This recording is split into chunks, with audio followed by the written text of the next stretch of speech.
এখনো ঘুমাওনি কেন? কাল হরি আসবে। হরি? সে কেন আসবে?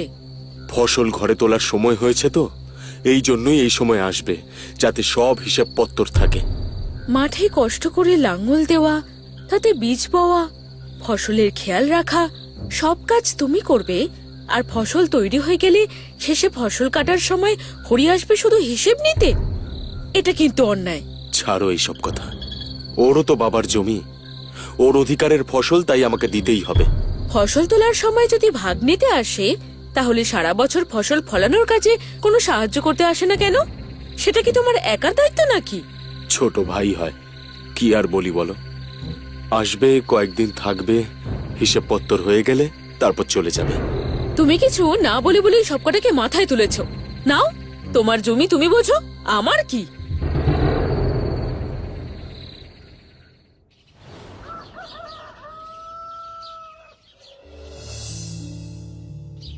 কিরে হরি, খেতে যাবি না? না না, মাঝে মাঝে বৃষ্টি পড়ছে, আমি আর যাব না। আমি ভিজে গেলে আবার চোখে নাকে জল হয়ে যাবে। বর্ষাকালে বৃষ্টি পড়বে, সেটাই তো স্বাভাবিক।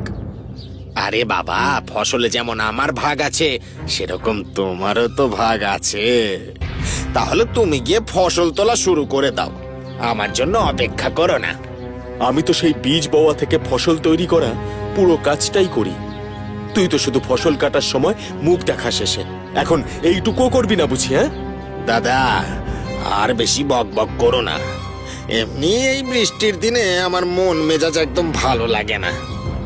এক কাজ করো, বৌদিকে বলো তো কয়েকটা গরম গরম বেগুনি ভেজে দিতে, তাহলে যদি একটু মনটা ভালো হয়। সেই তো, তুই বাড়িতে এসে আমাদের উদ্ধার করেছিস।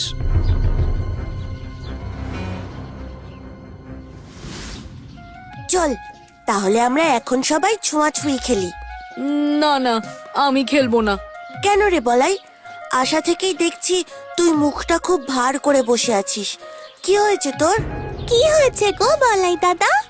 হ্যাঁ, আমি আজকে দেখেছি বলাই জিলিপির দোকানের সামনে দিয়ে এসেছে, অথচ জিলিপি কেনেনি। তার মানে ওর কিছু তো নিশ্চয়ই হয়েছে। বলাই, এবার তোকে বলতেই হবে তোর কি হয়েছে। কি আর বলবো বলতো, বাবার এক ভাই এসেছে জমির ফসলের ভাগ নিতে। সারা বছর এদের টিকিও দেখা যায় না, কিন্তু ফসল তোলার সময় ঠিক এসে হাজির হয়। সেই সময় এদের টনক খুব নড়ে। আচ্ছা, সেই জন্য তোর মন খারাপ? না না, শুধু সেটা নয় রে, বাড়িতে বসে বসে সারাক্ষণ বাবাকে হুকুম করে যাচ্ছে।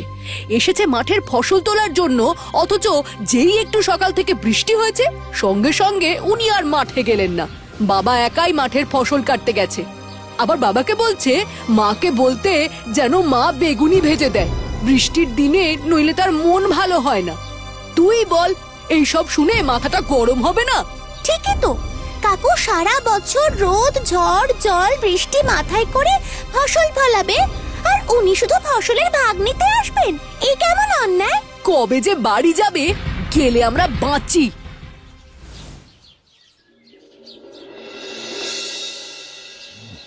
কিরে হরি, সকাল থেকে বিকেল হয়ে গেল আর তুই এখনো নাক ডেকে ঘুমোচ্ছিস? একবারের জন্য খেতে গেলি না? আরে দাদা, তোমাকে তো বললাম এই বৃষ্টির মধ্যে আমি আর মাঠে যাব না। তুমি যা করার করো। একবার ঘর থেকে বাইরে বেরোলে জানতে পারতিস। বৃষ্টি তখন 1 ঘন্টার মধ্যেই থেমে গেছিল, তারপর কড়া রোদ উঠেছিল। কিন্তু তুই সেই থেকে যা ঘুমোচ্ছিস, বাইরের দুনিয়া সম্পর্কে কি করে জানবি তুই?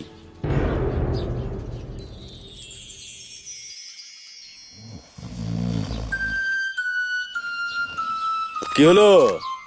কাল তো বৃষ্টি পড়ছিল বলে খেতে গেলি না, আজকে কি বাহানা দিবি? দেখতে পাচ্ছ না আজকে কি গরম গো? এই গরমের মধ্যে কি মাঠে যাওয়া যায়? কেন না যাওয়ার কি আছে? আরে মাঠের কাজ কত ঝক্কির, মাথার উপর কড়া রোদ পড়লে মাথা ঘুরে তো ওখানেই পড়ে যাব গো। মাঠে আমাদের মতো আর অন্য চাষি ভাইয়েরা কাজ করে না, তাই না? হুম? তাদের গরম লাগে না? তোর কি একারই গরম লাগে? এই দাদা শোনো, এত কথা বলো না তো। তোমার কাজ মাঠে যাওয়া, তা তুমি যাও, আমি একটু ঘুমাই। এই গরমের মধ্যে আর আমায় বকিও না। যাও যাও যাও, চলে যাও।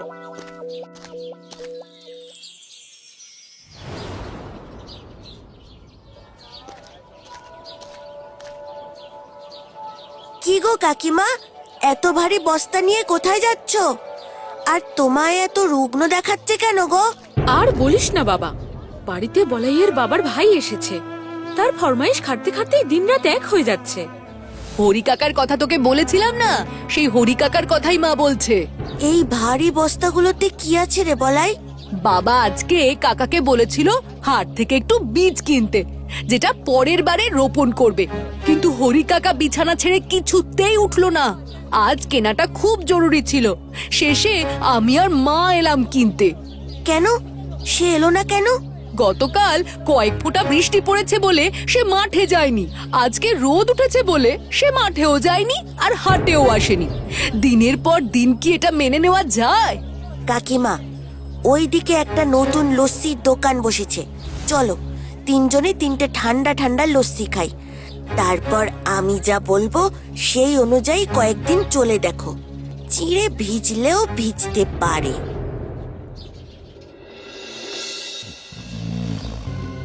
হরি, তোকে এতবার বললাম আজকে বিকেলে হাটে গিয়ে বীজগুলো কিনতে, তুই না গিয়ে এখানে পড়ে পড়ে ঘুমোচ্ছিস। উফ, এই গরমে কি আর হাটে যাওয়া যায়? একে তো প্রকৃতির গরম, তার উপরে লোকেদের গায়ের দুর্গন্ধ। উফ, বৌদি আমাকে দুপুর বেলায় যাওয়ার জন্য বলতে এসেছিল, কিন্তু আমি সাফ না করে দিয়েছি। এতে বৌদি একটু রেগে গেছে বোধহয়, কিন্তু আমার তাতে কিচ্ছু যায় আসে না।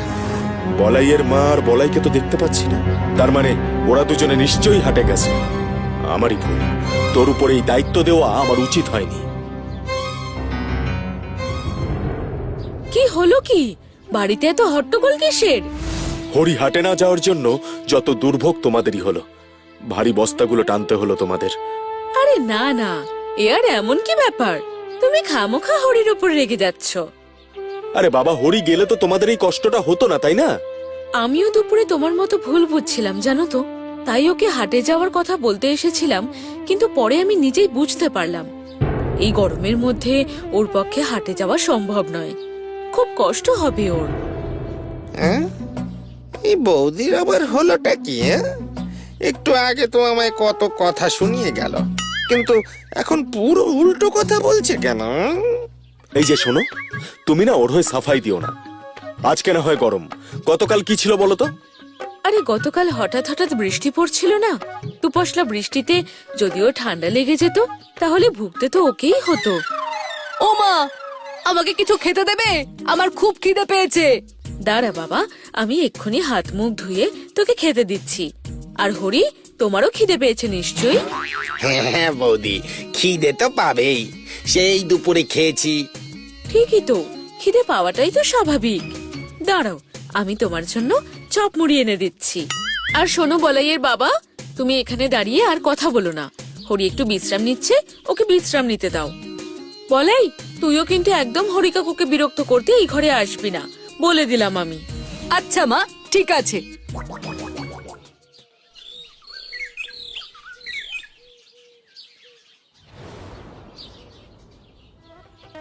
এই নাও, এই দুটো মুড়ি আর সিঙ্গারা খেয়ে নাও। আরে বৌদি, এ কি করো কি? আরে এ কি করো? এত মুড়ি আর 5টা সিঙ্গারা কি আমি খেতে পারি বলো? আবহাওয়ার এত পরিবর্তন, এত ঝক্কি তোমার শরীরে সইবে কি করে বলো তো? শরীরটাকে ধরে রাখতে গেলে এইটুকু তো খেতেই হবে। আচ্ছা আচ্ছা আচ্ছা আচ্ছা, ঠিক আছে ঠিক আছে, দিচ্ছ যখন তখন খেয়েই নি।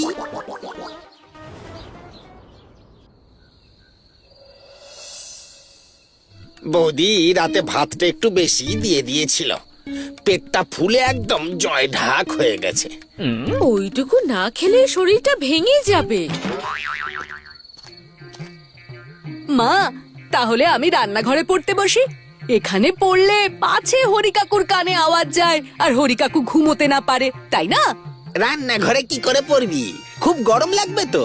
না না, কোনো অসুবিধা হবে না। এখানে পড়ার আওয়াজে তুমি ঘুমোতেই পারবে না। এই না না না না না, বলাই বরং এখানেই পড়ুক। হ্যাঁ, আমি তো সারাদিনই শুয়েই কাটাচ্ছি, এখন একটু রাত অব্দি জেগে থাকলে কোনো অসুবিধা হবে না। আরে শুয়ে শুয়ে কাটাচ্ছ কি আর সাধে? এরকম যদি আবহাওয়ার অবস্থা হয়, এই দুপশলা বৃষ্টি পড়লো, আবার পরের দিন রোদ উঠলো, তুমি কি করবে বলো তো? এইভাবে কি কাজ করা যায়? কিরকম একটা অস্বস্তি হচ্ছে, ভালো লাগছে না।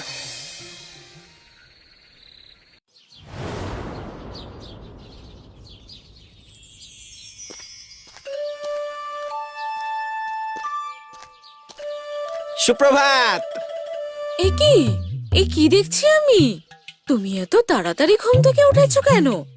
এই না না না না, আমি তো এখন পুকুরে স্নান করতে যাচ্ছি, তারপর দাদার সাথে খেতে যাব। আর রইলো কথা বৃষ্টির, যদি পড়ে তো পড়বে, রোদ উঠবে, বৃষ্টি পড়বে, এটাই তো প্রকৃতির নিয়ম, তাই না? এটাই তো স্বাভাবিক। এই কদিন ধরে রোজ শুধু ঘুমোচ্ছি, ঘুম থেকে উঠে খাচ্ছি, তারপর আবার ঘুমাচ্ছি। এইভাবে বেশি দিন চললে আমার শরীরে মরচে পড়ে যাবে যে। আর সব থেকে বড় কথা, সব দায়িত্ব দাদার একার নাকি? দাদা সারা বছর খেটে খুঁটে ফসল ফলাবে, আর আমি শুধু ভাগ নেওয়ার সময় আসবো। এটা তো একদমই উচিত কাজ নয়। আমিও এবার থেকে দাদার কাঁধে কাঁধ মিলিয়ে চাষের কাজে সাহায্য করব।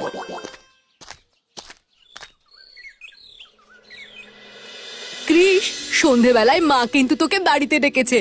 তোর বুদ্ধির জোরে হরি কাকা পুরো সোজা পথে হাঁটতে শুরু করে দিয়েছে রে ভাই। তাই মা তোকে তালের বড়া খাওয়াবে। তালের বড়া?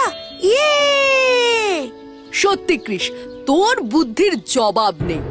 এটা তো প্রাচীন প্রবাদ, সোজা আঙুলে ঘি না উঠলে আঙুলটা মাঝে মাঝে বেঁকাতে হয়। তুই শুধু আঙুল বেঁকাসনি রে, তুই তো শিশিটাই ধরে ভেঙে দিয়েছিস।